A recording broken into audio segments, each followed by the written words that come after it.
What's up, guys? So, got chased off the beach today, and not because I did anything wrong. There's a little thunder and lightning going on, so came back home, but when I was there, I actually thought of a topic to cover. So, while I'm waiting for the lightning to get out of the area so I can go walk across the street, go back to the beach, let's talk about muscular imbalance. Alright, so what am I talking about here?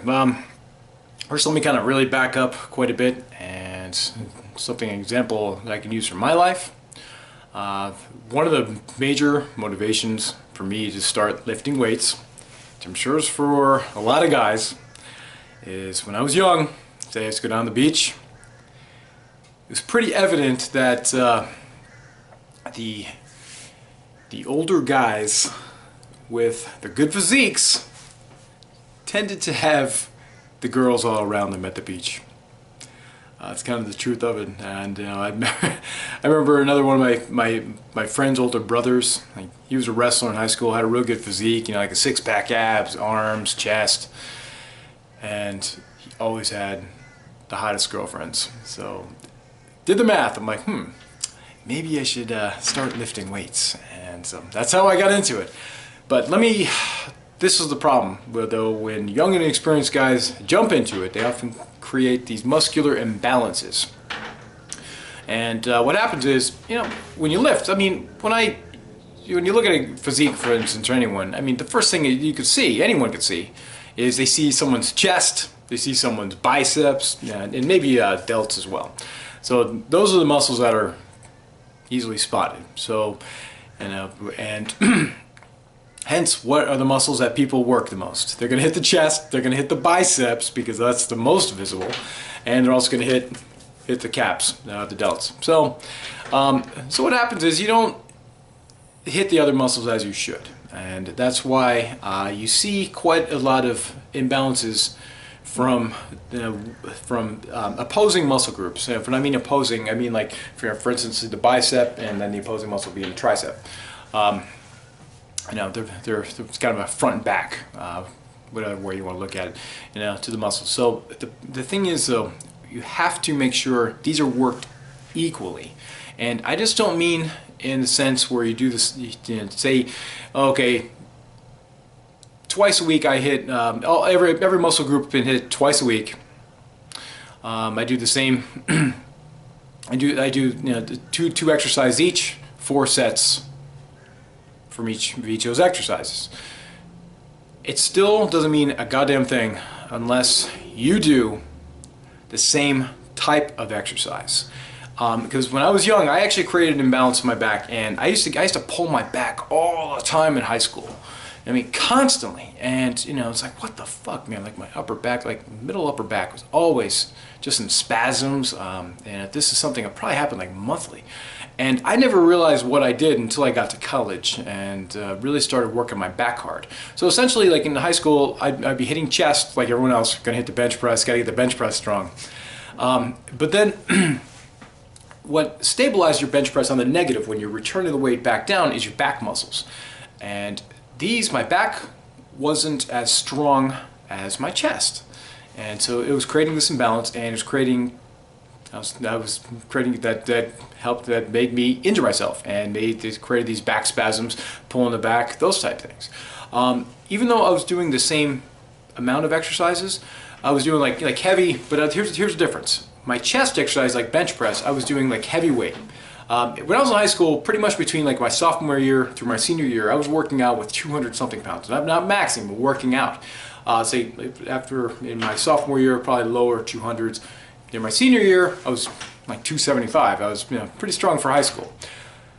So, so that was a lot of weight. But what I was doing for back, I'm like, okay, I did my chest yesterday. I did 3 exercises, 4 sets, 4 sets each, and in this amount of reps. I did like I don't know, whatever I did. I did like a 10, 8, 6, 4 type thing. But my back, I was doing, okay, I gotta do the same for my back now. But what I was doing like the same 3 I was doing 3 exercises, but I was doing things like cables instead, right?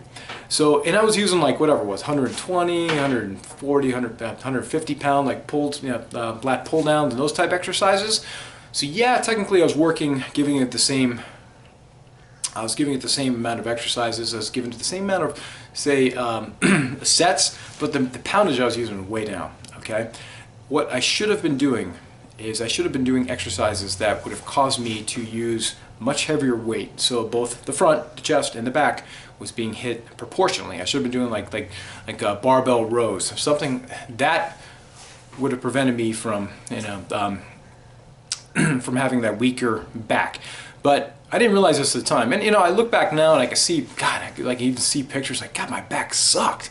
It just looked like garbage back then when I was young. I mean, I guess your average high school person's not gonna know it. It's just because I was tall and stuff. So I'm like, oh, I guess people that had a good physique, look big. So that's all that mattered. But if I stepped up on stage, like a bodybuilding stage, people would have laughed at me. It's like because someone that can see right through that stuff. So it's the about of doing the same type of exercises. All right, and it's kind of the same thing. I see also a lot of people make this mistake with their legs, and they don't. They hit their quads really hard. But then when it comes to hitting the hamstrings, the opposing muscle group, and these muscles that are going to help support the lifts of the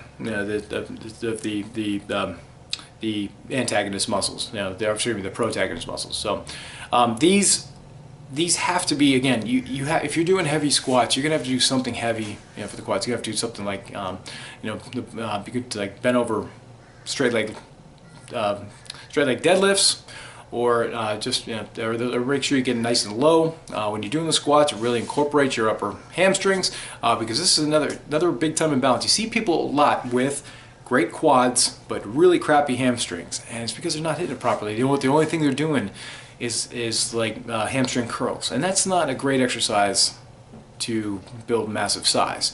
It's a good exercise to kind of shape the hamstring, get that bald, like a bicep. That's why the hamstring is called leg bicep, another name for it. So, but you have to that's the thing, guys.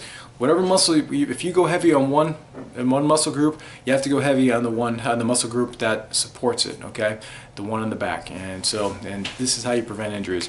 And also, guys, this is a really common thing. One of the biggest criticisms you hear of like young bodybuilders. This is like 8 out of 10 always have this issue. You hear people talk about them. It's like, oh yeah, man, they hate that young, that 19-year-old or 20-year-old, whatever it may be, and in the bodybuilding world, and like he looks great, man, but oh wow, he just has to get that back. Once he gets his back, it's looking good, matching his front, be good. But that is normally this is like the most common criticism for young bodybuilders, because it's the same thing.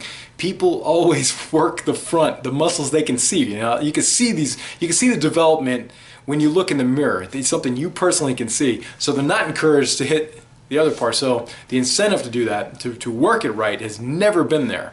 So therefore, this is with sports and athletics, it becomes crucial because you can become injured due to it, due to a deficiency in a muscle group. So anyways, guys, that's it. Just something I was thinking about on the beach today, and I don't know, I haven't heard any thunder in a while, so I might have to go.